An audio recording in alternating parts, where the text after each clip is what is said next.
Bago ang lahat, luma muna. Yung South Sudan kasi na nakakalaban ng Gilas last time, ang sinasabi doon ng mga announcer, sila yung merong pinakabatang average na edad sa World Cup ngayon. Ang pinakabata sa lineup nila si Cayman Malua. So hindi ko alam kung tama yung bigkas ko doon, pero 16 years old pa lang siya going 17.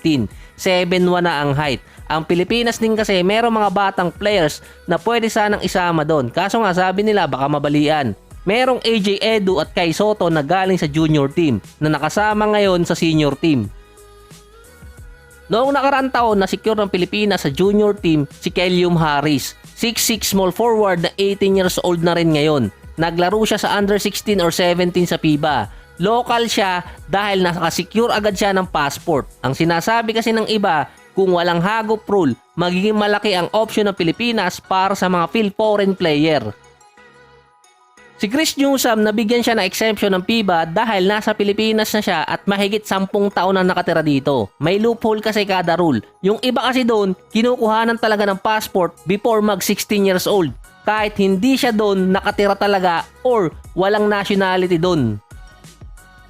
Ang report, si Calium Harris dati ay sasali sana sa mga future tournament ng Gilas bago yung World Cup. Ang isa doon yung SEA Games sana. Pero wala nang balita tungkol kay Calium Harris after niyang maglaro sa junior team. Isa pa doon, di umano kasama dapat siya sa long-term program ng national team kahit matapos pa yung 2023 World Cup.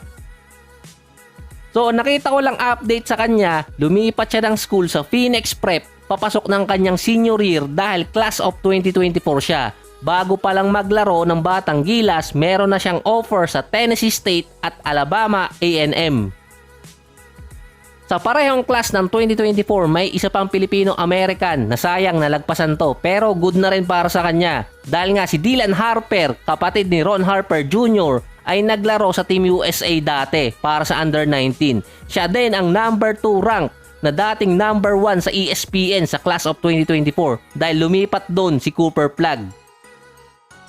Aasahan din na isang NBA player ulit na PhilAm ang makakapasok. Next year kasi maglalaro na siya sa college or ibang alternatives. Naglaro din siya sa Don Bosco High School kung saan naglaro din ang kapatid niya, si Ron Harper Jr.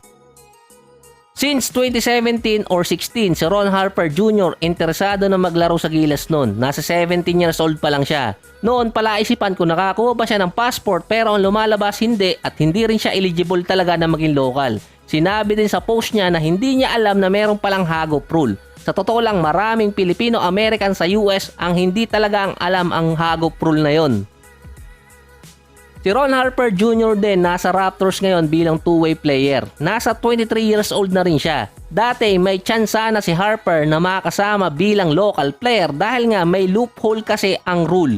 May visible pa na ilakad talaga na maging local siya kumpara kay Clarkson kung ibabase talaga sa rule na yon. Kung maalala nyo pa si Eric Gordon, nag-champion na siya dati sa Team USA sa World Cup noong 2010. Pero nakalipat siya at nakapaglaro pa para sa Bahamas. Ang nakalagay kasi doon, pinayagan siyang i-release ng Team USA at ng FIBA. Dahil pwede siyang bigyan ng approval ng FIBA kung ang team na pupuntahan niya ay developing pa lang at nasa best interest ng team na yon. So doon natin ipapasok yung Pilipinas kung developing team pa rin ba at best interest ng team. Si Ron Harper Jr., yung nanay niya pinanganak talaga sa Pilipinas bago nag-migrate sa US nung 7 years old pa lang siya. Kung i-apply mo yung kay Ron Harper Jr. bilang best interest ng basketball sa Pilipinas at developing team, may chance ba? Sa interview namin dati kay Coach Tab Baldwin, siya pa may hawak ng Gilas nun, ang kailangan kasing gawin ng player, pumunta ng Pilipinas at maging part mismo ng community. Ilalagay ko na lamang yung link ng buong interview namin. Ginamit niya pang example noon si Huato ng Indonesia.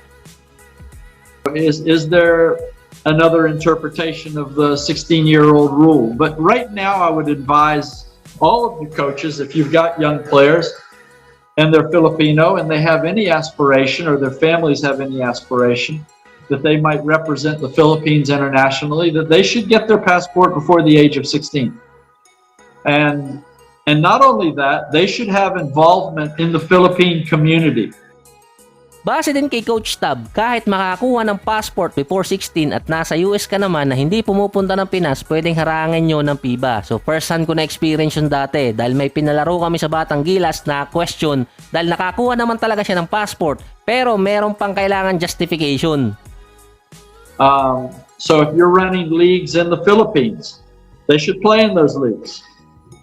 If you have relatives in the Philippines, they should come visit them. They should interact with them, because the FIBA rule isn't that if you have your passport before the age of 16, you can play for that country. That's not what the rule says.